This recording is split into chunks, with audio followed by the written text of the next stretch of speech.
Alright, hi everyone, happy Monday. We're going to start with a vocabulary lesson for today and some questions to answer afterwards. So we're beginning learning the history and vocabulary of ancient Greece. Let's get right into it. So today's lesson objective. Today's lesson will help you to be able to understand and explain the importance of Greek city-states and how trade routes throughout the Mediterranean spread goods and culture that was shared between civilizations. So our first word is kind of a repeat from the first unit this year of Mesopotamia. It's city-state. And remember, it is a city, urban area like New Bedford with a rural countryside surrounding it. And so this is the basic city structure in ancient Greece as it was in the ancient Mesopotamia and the Sumerians.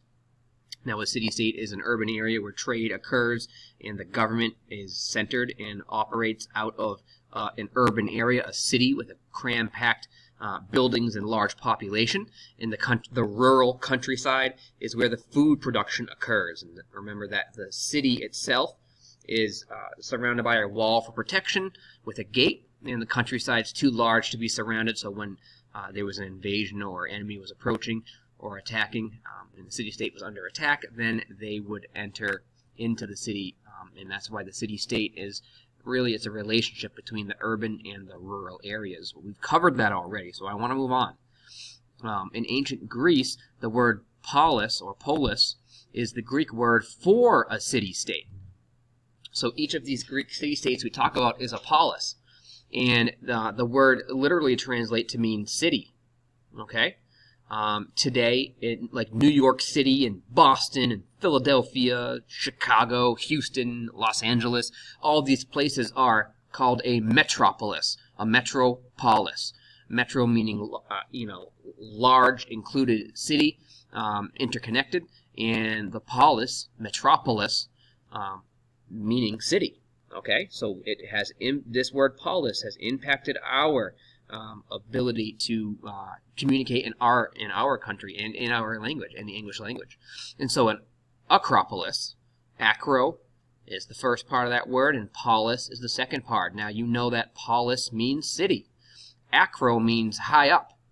Okay, so if you're someone who does gymnastics and you work in acrobatics, it's movement and things that are done high up in the air. Acropolis, then, now that you know what the root of these words mean, is a high hill in a city-state with a fortress on top. And usually it is the Acropolis is the center of a city-state. This would be where the palace is located, where the king and queen and royal family live, and where the actual government is in those important government buildings are centered. And so an actual Greek acropolis looks like this. This is the most famous one. You have it's high up on a hill. You have smaller buildings from the city below it. On your way up, you'll have the palace and the temple itself. And this is because, just like in ancient Egypt, like the top of the pyramid is reaching up to the sky, to where the gods are located, but also, very importantly, in ancient Greece, most of their civilization began and was centered around warfare. They were a very violent, warring people, and we'll talk more about that. And because of that, the Acropolis is that fortress up top where it's not. If you start down here and you're fighting your way up to the top of an Acropolis, you're going to have a hard time doing it. The defensive position is higher up, and that's better for your city-state. So that's what an acropolis is. So you have city-states. A city-state is a city, which is the word polis, and the highest point of a city-state is the acropolis, the high hill with the fortress on top. Okay? And so now we'll talk about this time period of ancient Greece. We're going to enter into a period called the Classical Age, and I'm sure you do not appreciate classical music. But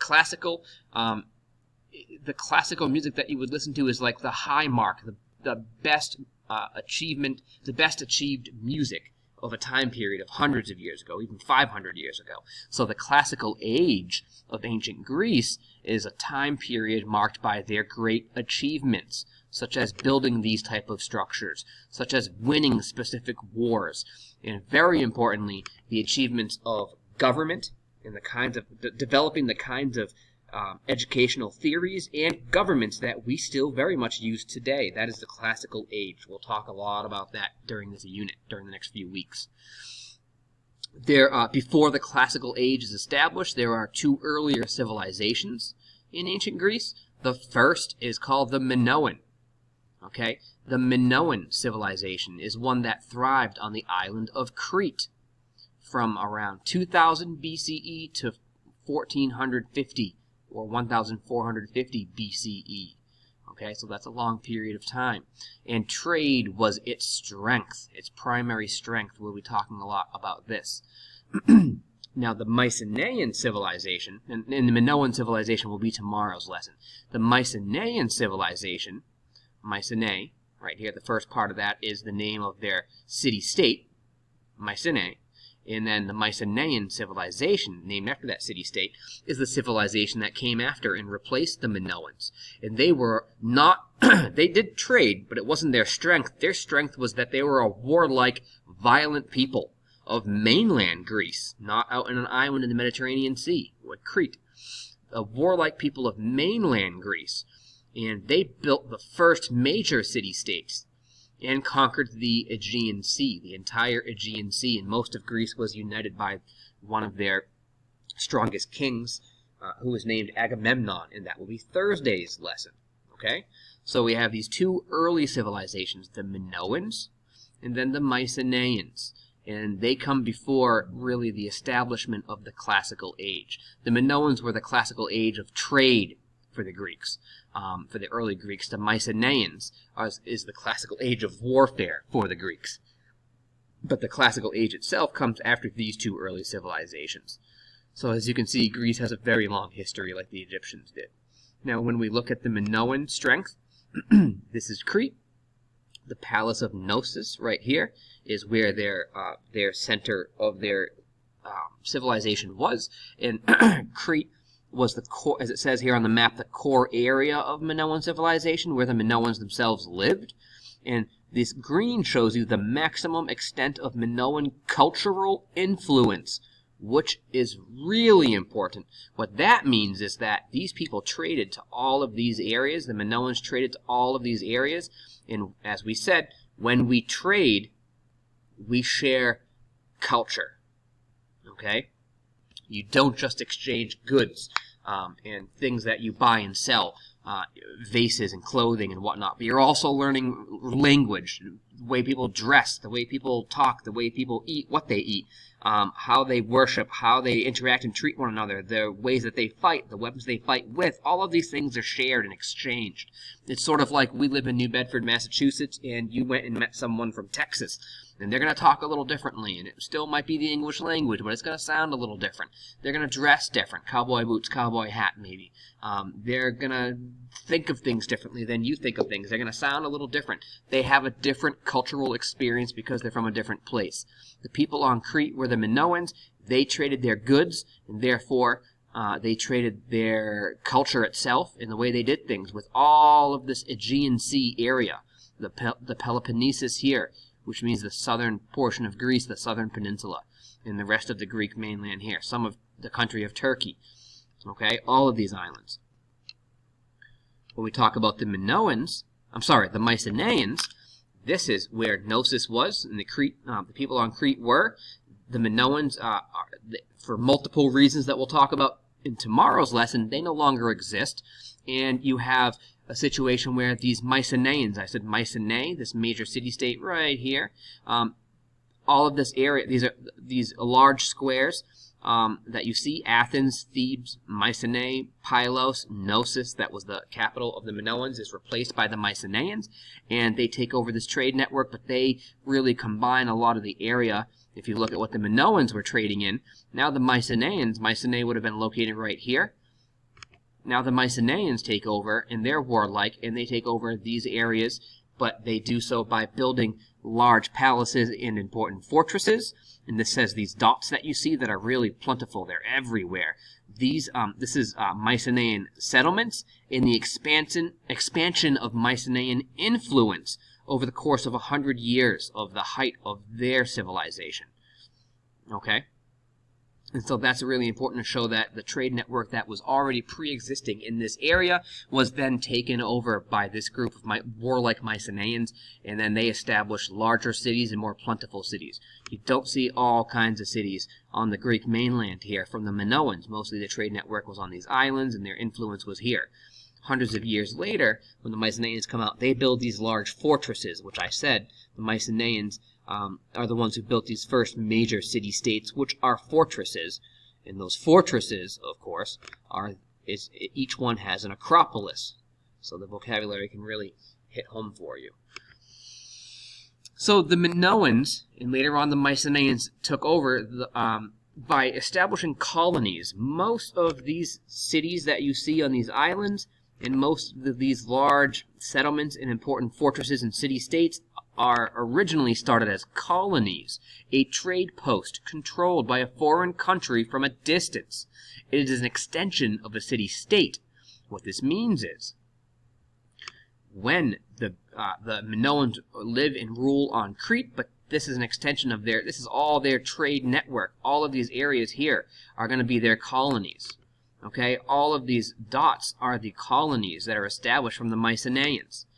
And this is like a trade post where boats show up, they exchange goods and products and services, and then they move on to the next place. And all of this is a trade network, a network or group of trade posts connected by a route of travel where goods are bought and sold, okay, and ideas can be exchanged from faraway places.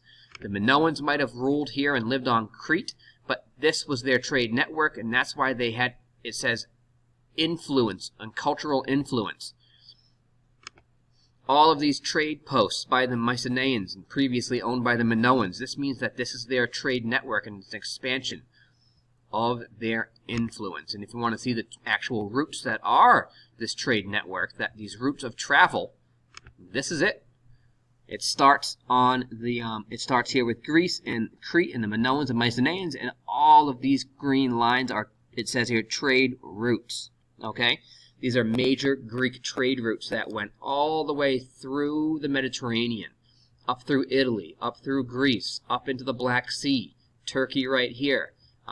Right here is ancient Egypt, North Africa, Spain, France, all the way around into the Atlantic Ocean and up into England right here. So this trade network is vast, and it was established initially by these people, the Minoans on Crete, taken over and expanded by the Mycenaeans, and that's why this expansion led to, you don't see all these cities here that the Minoans had. These are small trade networks. If you trade with an area right here, a boat goes from Crete with the Minoans here, it lands, there's a small trade post or a colony right here, and then when that boat leaves and goes somewhere else, the trade that happened here gets handed to somebody here, and somebody to here, somebody to here, and that trade makes its way inland, and that's why this cultural influence exists.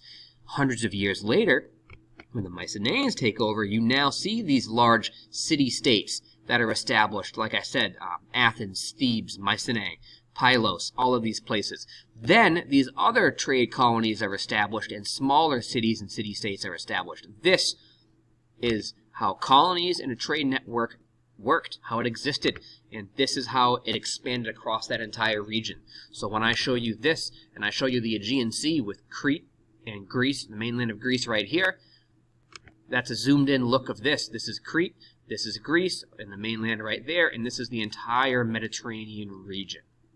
Okay, you're now going to go into classwork for today, and you're going to work on a few questions from there. There will also be a material posted from the textbook. Make sure that you have recorded all of that vocabulary. It's going to be very important for you to understand this lesson.